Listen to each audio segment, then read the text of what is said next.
Sunflowers symbolize strength and power and maybe friendship.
Mahilig ka bala sa bulak?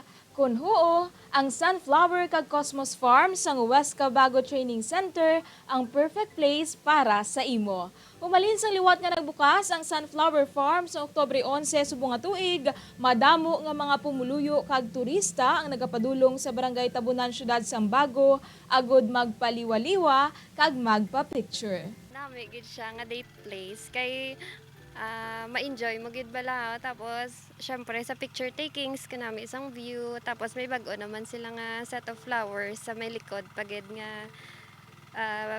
kung sa diin bala nga pwede naman katuan sang mga tawo nga hindi lang bala sunflower, may lain naman nga flower sila nga pwede picturean. So kanami gid ma-enjoy mo gid kag syempre sa mga babae bala pareha sa akon nga mahilig sa mga pictures, sa mga nagmi nga views, so perfect gid ni. Una nga ginbuksan ang Sunflower Farm sa OISCA-Bago Training Center sang tuig 2018 kung sa diin nagsugod ini bilang isa lamang ka eksperimento kag wala nila ginlauman nga dagsaon sang mga tawo. First, we planted 2018. Yes. 2018. 18. Pandemic. Before pandemic. My friend, Japanese friend, introduced the sunflower for the oil purpose. But we did not know flower is such beautiful. So many people came and enjoy to take picture also. Gindagsa gid sang una ang Sunflower Farm sang OISCA-Bago Training Center diri.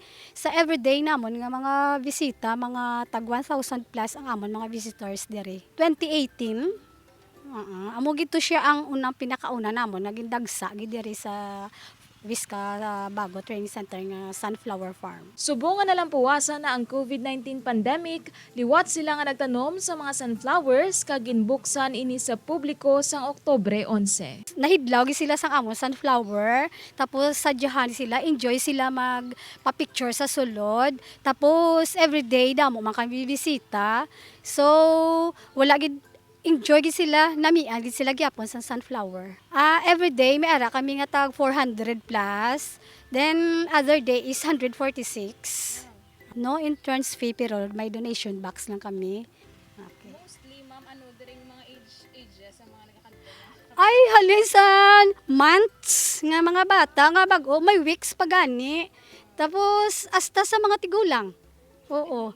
Ay, wala kontra sa edad. Hali sa pinakabata hasta sa pinakatigulang.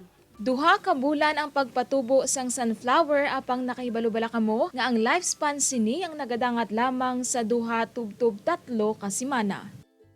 Just this one transplanting, weeding, little fertilizer. Yes. How long does a sunflower take, sir, to be this tall or to really grow as a flower? 2 months. Just dry up because that variety was for the sunflower seeds. Yes, so flower time was short. Maybe this variety flower one after another.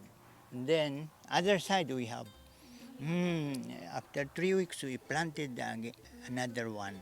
Mga 2 weeks or more than 2 weeks lang yung duration sa sunflower. So nga nagakadto diri bala na naman na nila nga daw ka lipot labas ang duration sang sunflower. Bangod nga ang napagulang ang seeds, ma'am. Para magulang na siya. Apo kung may kasunod kami da open, still open gyapon. Oo. Kay may ara man da nga next nga mabloom.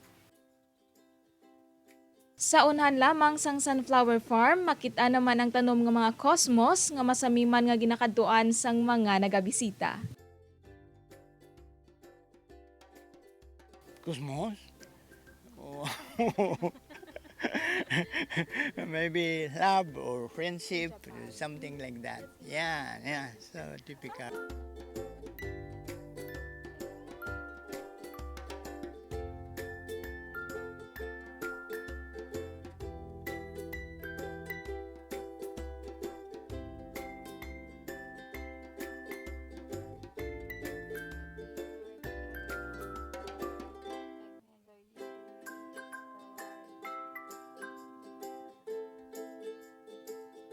Magluwas sa Instagrammable sini nga mga pananom, ang OISCA-Bago Training Center ang madamo na sang naangkon nga pagkilala bangod sa ila mga proyekto kaangay sang silk production. Sila nagapatigayon man sang training sa mga mangunguman at tuhoy sa food production kag nagatudlo sang Japanese language in coordination sa provincial government sang Negros Occidental.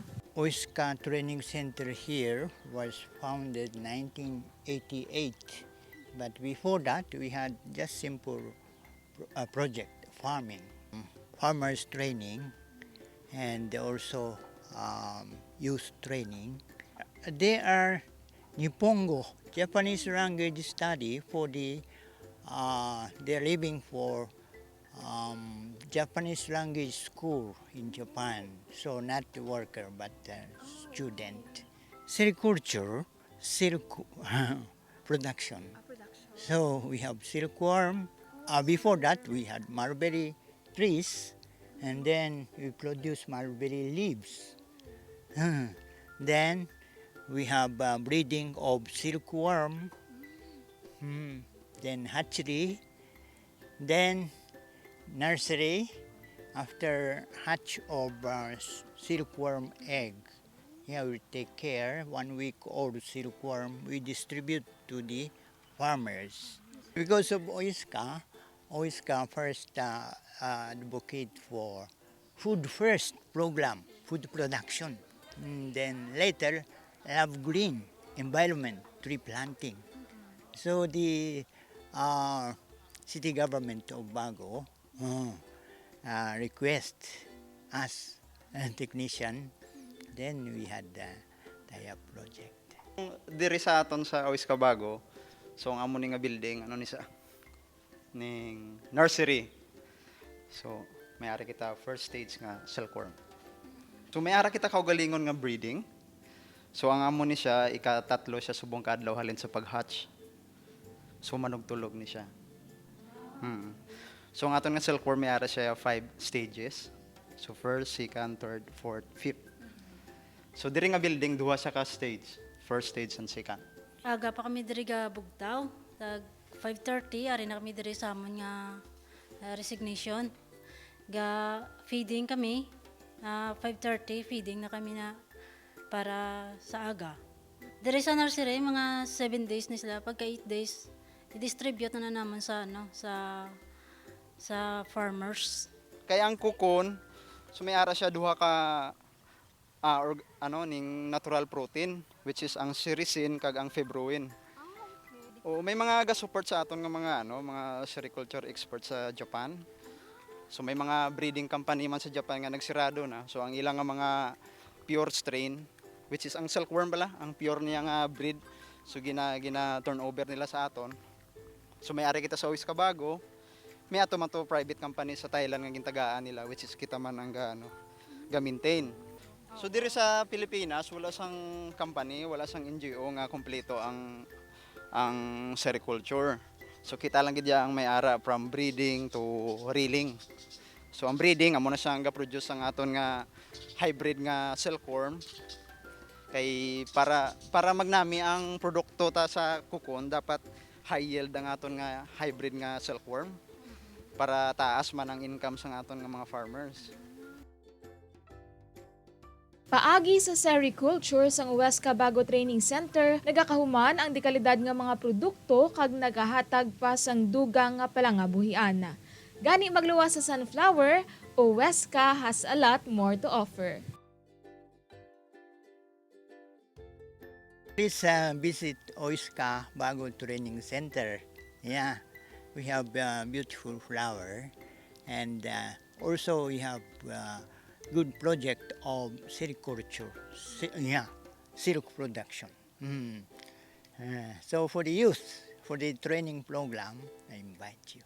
Yeah, so please come to OISCA. Thank you.